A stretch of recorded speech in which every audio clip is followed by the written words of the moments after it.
Hope you're all fine. Today's lecture number 15, in which we will continue the chapter reproduction. Learning objectives of this chapters are pollination, definition of pollination, and self pollination, cross pollination, and in the last, role of pollen tube. Pollination.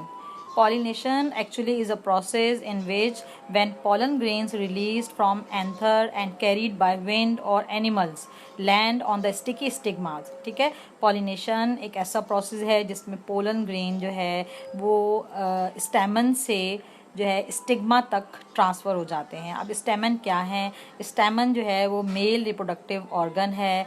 स्टेमन consist of filament, connective and anther. Anther produce pollen grains. ठीक है, अब मैंने आपको previous lecture में बताया था कि anther में किस तरह से पोलन ग्रेन्स प्रोड्यूस हो रहे हैं। एंथर में सबसे पहले जो है वो माइक्रोस्पोरेंजियम बनता है। माइक्रोस्पोरेंजियम जो है वो माइक्रोस्पोर्स डेवलप करता है और माइक्रोस्पोर्स जो है वो किस में कन्वर्ट हो जाते हैं? मेल गैमेट्स में, मीन के पोलन ग्रेन में कन्वर्ट हो जाते हैं। इस तरह से जब ये पोलन ग्रेन्स बन जाते हैं तो ये पोलन ग्रेन जो है वो ओवरी तक पहुंचते हैं और ओवरी में मौजूद एग के साथ फर्टिलाइजेशन करते हैं।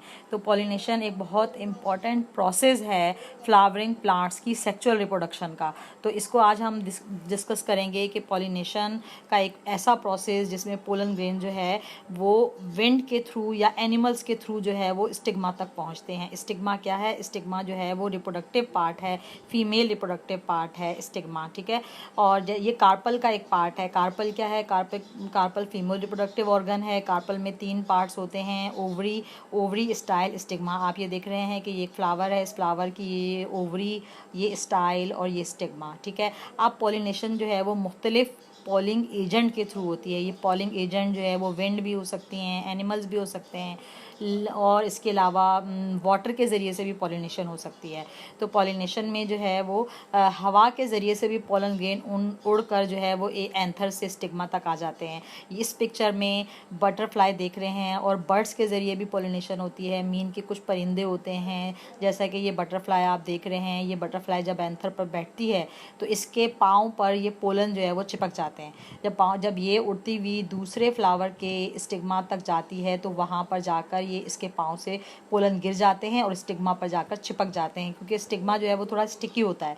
तो वो पोलन जो है वो उसके पाँव से उतरकर जो है वो स्टिग्मा पे चिपक जाते हैं। फिर वो वहाँ ये पोलन जो है ये पोलन ट्यूब जर्मिनेट करती है। ये पोलन ट्यूब से स्पर्म रिलीज़ होता है जो कि एग तक पहुँच जाता है।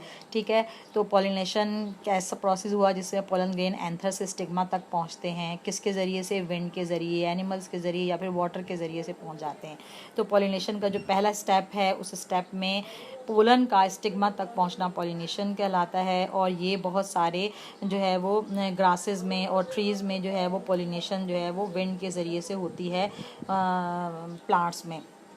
ठीक है, आइए अब हम देखते हैं इसकी types of pollination. First type है इसकी सेल्फ पॉलिनेशन। सेल्फ पॉलिनेशन एक ऐसा प्रोसेस है जिसमें pollen transfer of pollen from stamen of a flower to stigma of the same flower और अनदर फ्लावर। ठीक है, इसमें क्या है कि ये एक फ्लावर है, इसी फ्लावर के स्टेमन से पोलन ग्रेन गिरकर जो है वो स्टिग्मा तक आ जाते हैं इसी फ्लावर के, या फिर इस प्लांट में जो दूसरा फ्लावर लगा होगा वहाँ पर भी गिर सकते हैं। ठीक है, तो ये कहलाएगी सेल्फ पॉलिनेशन। देख रहे हैं आप, ये फ्लावर है, इसमें देखें अब pistol of the same flower collect pollen. अब ये देखें, ये जो है वो एक स्टेमन है, स्टेमन इसके पोलन ग्रेन उड़ते हुए जो है वो स्टिग्मा तक आ गए, तो ये पॉलिनेशन कहलाती है सेल्फ पॉलिनेशन।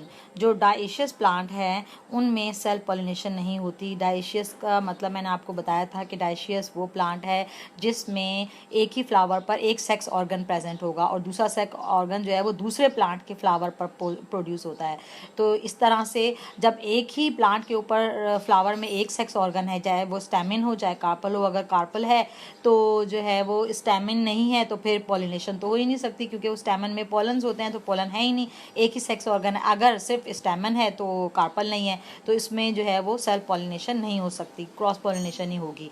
ठीक है, तो सेल्फ पॉलिनेशन का प्रोसेस आप सेल्फ पॉलिनेशन के प्रोसेस में पोलन ग्रेन उसी फ्लावर के स्टिग्मा तक पहुंच जाते हैं। ये पॉलिनेशन जो है वो सेल्फ पॉलिनेशन कहलाती है। नेक्स्ट टाइप है क्रॉस पॉलिनेशन। क्रॉस पॉलिनेशन में क्या होता है कि transfers of pollen from the stamen of a flower to the stigma of another flower present on another plant. ठीक है, अब इसमें क्या है कि ये आप दो फ्लावर्स देख रहे हैं, ये दोनों फ्लावर्स अलग अलग प्लांट पर लगे हुए हैं। ठीक है, एक प्लांट पे जो फ्लावर लगा है इसके स्टेमन से पोलन ग्रेन ट्रांसफ़र होकर दूसरे प्लांट के फ्लावर के स्टिग्मा पर जाकर अटैच हो जाएगा, तो ये कहलाएगा क्रॉस पॉलिनेशन। ठीक है, तो क्रॉस पॉलिनेशन के लिए जो है वो दो प्लांट्स का होना ज़रूरी है, यानी कि दो मुख्तलिफ जगह पे प्लांट लगे हुए हैं, एक जो है वो इस क्यारी में लगा हुआ है, एक जो है वो सामने वाली क्यारी में लगा हुआ है। तो इस क्यारी में जो प्लांट है उसके पोलन जो है वो उड़कर जब दूसरी प्लांट के फ्लावर पर जाकर अटैच होंगे तो वो पॉलिनेशन जो है वो क्रॉस पॉलिनेशन कहलाती है। ठीक है, और क्रॉस पॉलिनेशन में दो प्लांट्स का होना इम्पॉर्टेंट ज़रूरी है। ठीक है, अब है role of pollen tube.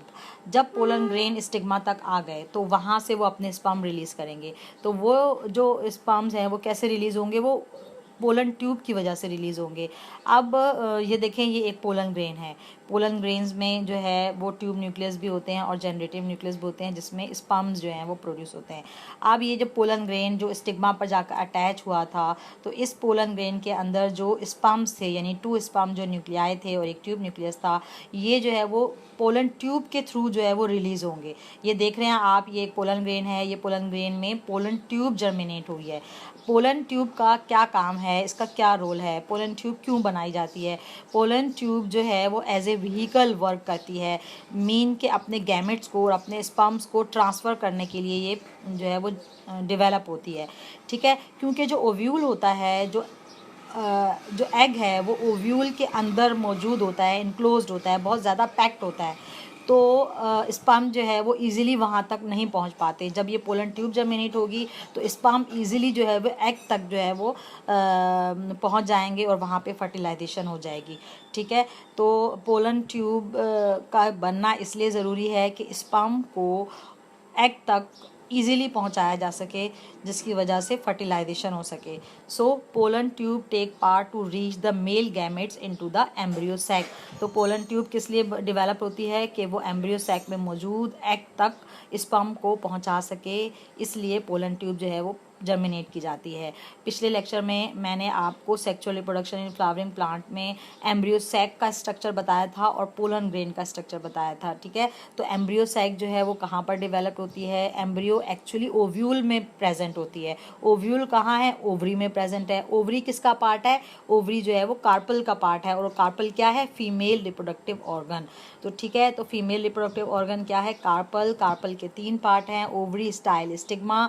Ovary के अंदर ओव्यूल मौजूद हैं, ओव्यूल के अंदर एम्ब्रियो सैक प्रोड्यूस हुआ, एम्ब्रियो सैक के में एग मौजूद होता है। ठीक है, और पोलन ग्रेन कहाँ पर प्रोड्यूस होंगे? Pollen grain male reproductive part में प्रोड्यूस होंगे। मेल रिप्रोडक्टिव पार्ट कहाँ पर होते हैं? मेल रिप्रोडक्टिव पार्ट स्टैमन कहलाते हैं। स्टैमन के 3 पार्ट हैं, filament, connective and anther. Anther के अंदर पहले माइक्रोस्पोर्स प्रोड्यूस होंगे, पोरंजियम में माइक्रोस्पोर प्रोड्यूस होंगे, फिर ये माइक्रोस्पोर्स जो हैं ये डेवलप्ड होकर मेल गैमेटोफाइट यानी कि पोलन ग्रेन बनाएंगे। अब पोलन ग्रेन में जब पॉलिनेशन हुई तो पॉलिनेशन के ज़रिए हवा से उड़ते हुए जब ये स्टिग्मा तक आ गए तो वहाँ पर फर्टिलाइजेशन कैसे होगी? वहाँ पर पहला प्रोसेस जो होगा वो जर्मिनेशन ऑफ पोलन ट्यूब होगा। तो ये पोलन ट्यूब जब जर्मिनेट होगी तो पोलन ग्रेन में मौजूद जो स्पर्म हैं वो रिलीज़ होते हुए ओवरी तक पहुँचेंगे। ओवरी में मौजूद जो एग है वो एग के साथ फर्टिलाइज्ड होगा। इस तरह से यहाँ पर डबल फर्टिलाइजेशन का प्रोसेस स्टार्ट हो जाएगा, जो मैं आगे जाके आपको लेक्चर में